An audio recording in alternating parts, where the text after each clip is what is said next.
Let's just dive right in. Today, we're unpacking one of the most profoundly disturbing, fascinating, and just plain difficult passages you'll find in ancient texts.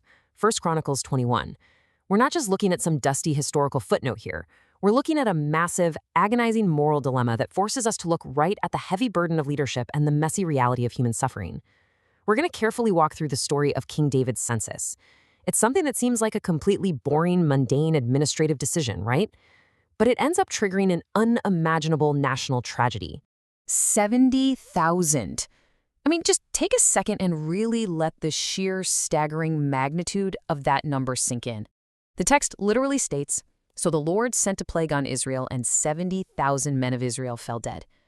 Think about that for a moment. We aren't talking about 7 casualties. We're not talking about 70.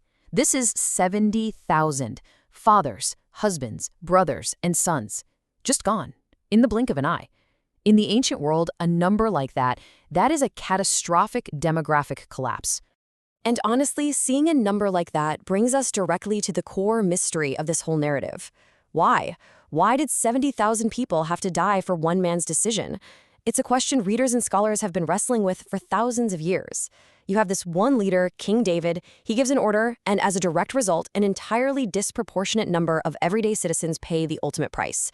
It's that sheer brutal imbalance between the king's single action and the massive suffering of the people that makes this story so incredibly hard to digest.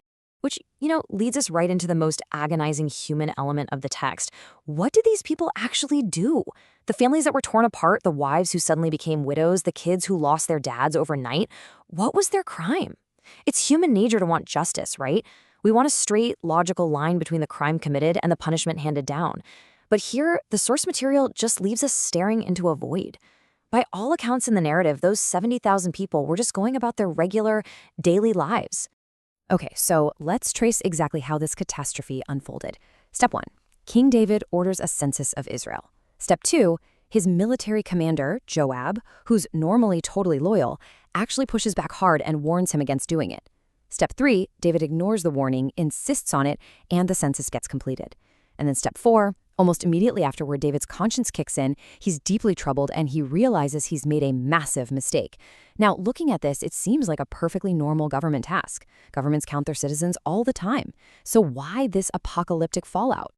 Well, in our modern world, yeah, a census is just data collection. But in this specific, ancient, biblical context, ordering a census was a deeply, deeply symbolic action.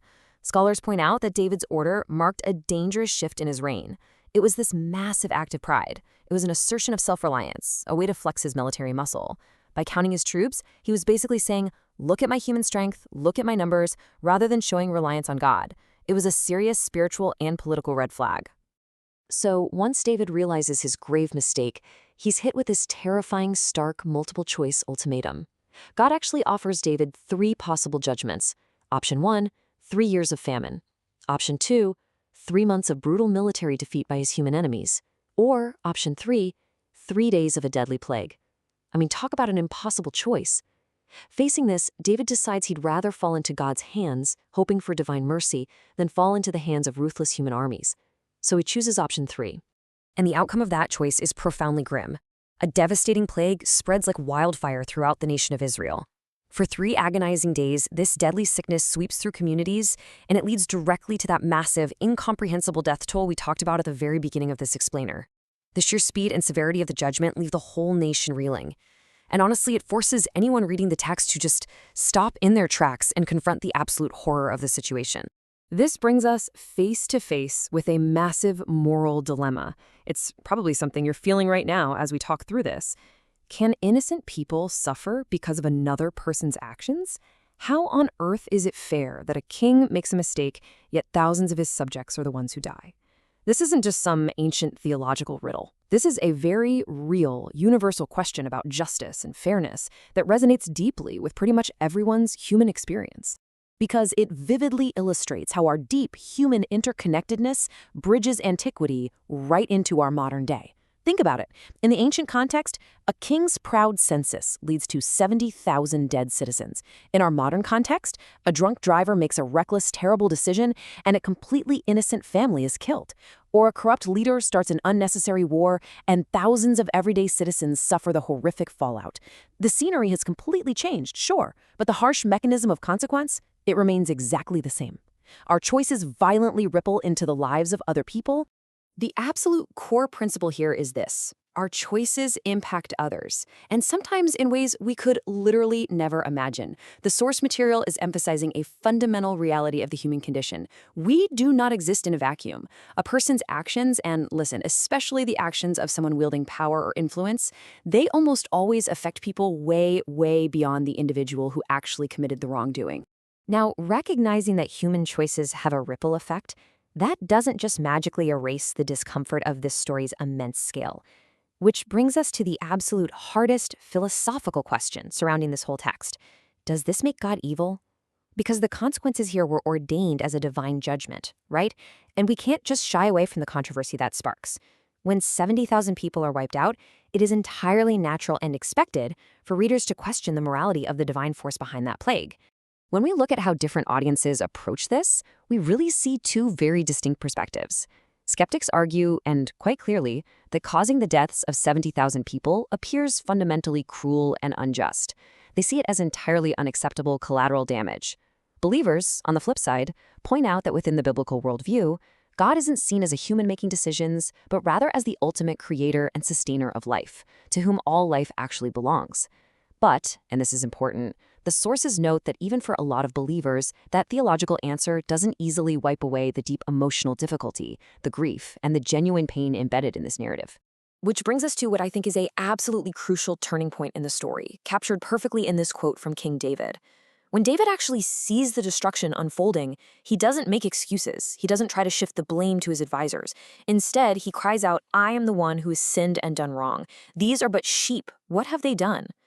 David is asking the exact same question you and I are asking right now. He's literally voicing the audience's outrage and sorrow over the suffering of all these innocent people. And he actually goes a step further. David offers himself and his own family to take the punishment in place of the people.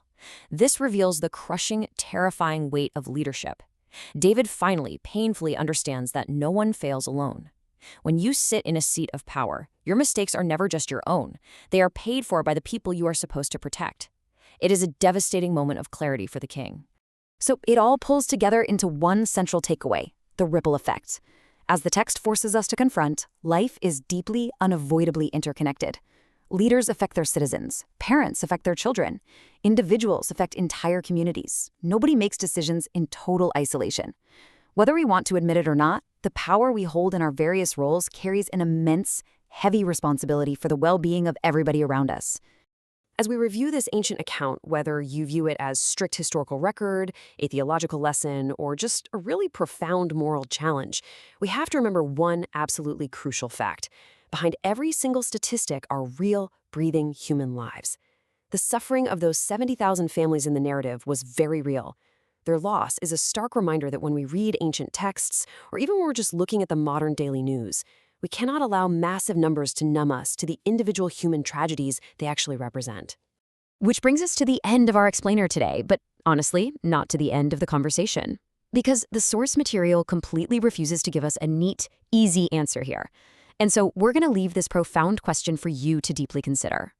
How do we understand suffering when it seems that innocent people bear the cost of someone else's mistake? I want you to really think about that. Apply it to the world around you, and keep seeking to understand the complex, messy realities of the choices we make.